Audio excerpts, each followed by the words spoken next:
സമയങ്ങൾ കണ്ടെത്താലോ. പിന്നെ നമ്മൾ സമയം കണ്ടെത്താന്ന് പറഞ്ഞാൽ ആകെ 24 മണിക്കൂറുള്ളൂ. അതിപ്പോൾ എങ്ങനെ വേറെ സമയം കണ്ടെത്താന്ന് പറഞ്ഞത്? പിന്നെ അതിന് മറുപടികളൊക്കെ മാന്യമായി പറയണം. ആര് പറയുകയാണെങ്കിലും മനസ്സിലായില്ലേ? ആര് സമരം ചെയ്തിട്ടും കാര്യമില്ല, എന്തും അംഗീകരിക്കില്ല എന്നൊക്കെ പലർക്കും പറയാലോ. അത് ശരിയല്ല, ആ ശൈലി ശരിയല്ല എന്ന് മാത്രം. വന്നാൽ ഞങ്ങൾ തയ്യാറാണ്. ചർച്ചയ്ക്ക് വിളിക്കട്ടെ, ചർച്ചയ്ക്ക് വിളിക്കാണല്ലോ. അത് വലിയൊരു സമൂഹത്തിന്റെ ആവശ്യമല്ലേ കേരളത്തിലെ.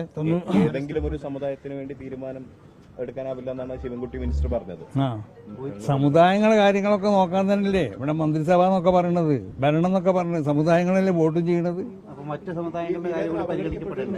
മറ്റ് അവഗണിക്കപ്പെട്ടു നമുക്ക് തോന്നുന്നില്ല.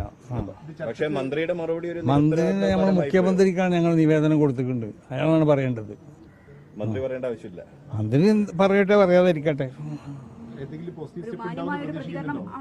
ആണ് ഞങ്ങൾ ആവശ്യപ്പെടുന്നത്. മനസ്സിലായില്ലേ? ഒന്നും ചർച്ചയ്ക്ക് വിളിച്ചൂടെ? വലിയ സമൂഹമല്ലേ, അങ്ങനെ അവഗണിക്കാൻ പറ്റുമോ?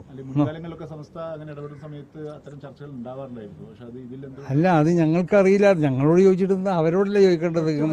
നിവേദനം നൽകിയിട്ടും അവഗണിക്കപ്പെടുന്നു തോന്നുന്നുണ്ടോ? ഇല്ല, ഞങ്ങൾക്ക് തോന്നുന്നില്ല അവഗണിക്കപ്പെട്ടു എന്നുള്ളത്. ഞങ്ങൾ നിവേദനം നൽകി, ഞങ്ങൾ മുഖ്യമന്ത്രിക്കല്ല നിവേദനം നൽകിയത്. അയാൾ മറുപടി കണ്ടില്ലല്ലോ. ചർച്ചയ്ക്ക് അയാൾ പഠിച്ചല്ലോ, അയാൾ പോയേ. ഒരു സമുദായത്തിന്റെ മാത്രം പ്രശ്നം പരിഗണിക്കാൻ പറ്റില്ല. അല്ല, എല്ലാ സമുദായത്തിനും പരിഗണിക്കണം. ഞങ്ങൾ ആവശ്യങ്ങൾ ഞങ്ങളല്ലേ പറയല്.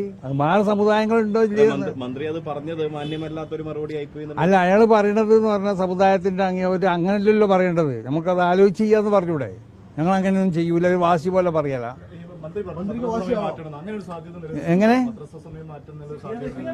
അതെങ്ങനെ മാറ്റാം? മതസമയം മാറ്റാൻ പറ്റൂല. എവിടേക്ക് മാറ്റണേ? ആകെ 24 മണിക്കൂറല്ലോ ഉറങ്ങുന്ന സമയത്താക്കുക മദ്രസ. അത് എപ്പോഴാ ആക്കേണ്ടത്? എപ്പോഴാ സമയം പറയും?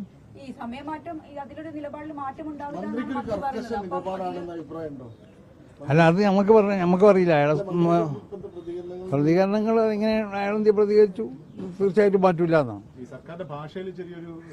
അല്ല, അത് ചിലപ്പോൾ ഉണ്ടാവാം. അതിന് മനുഷ്യരല്ലേ, ഉണ്ടാവാൻ പാടില്ലാന്ന് നമ്മൾ പറയണത്.